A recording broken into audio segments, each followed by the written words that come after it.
মই তাতেই থাকোঁ। কবি গকুল চৌধুৰী। মই তাতেই থাকোঁ।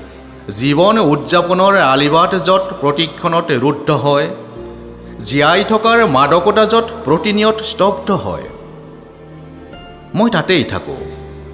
মৃত চহৰৰ মৰিশালীৰ নিস্তব্ধতাত, য'ত প্ৰতিদিনে প্ৰতি পলে অসংখ্য মানুহ যি মৰে, মৰি মৰি জীয়ে।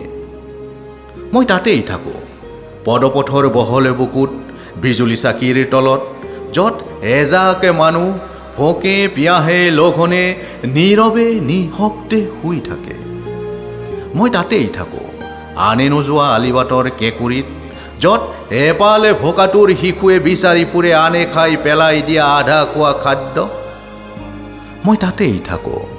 জাবৰৰে ঠাহ খাই থকা আনে নেদেখা এটা আৱৰ্জনাৰ পাত্ৰৰ নিচেই কাষত, য'ত ৰাতিৰ এন্ধাৰত কোনো হৃদয়হীনে পেলাই থৈ যায় মানৱ ভ্ৰূণ কিম্বা দেৱশিশুক।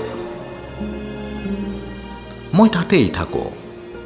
নিশাৰ দীঘল ৰাজপথত, য'ত কোনো হৃদয়হীনে নিথৰুৱা কৰি এৰি থৈ যায় নিজৰ জন্মদাতা পিতৃ মাতৃক।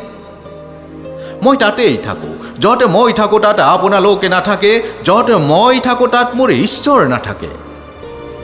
তথাপি মই তাতেই থাকোঁ।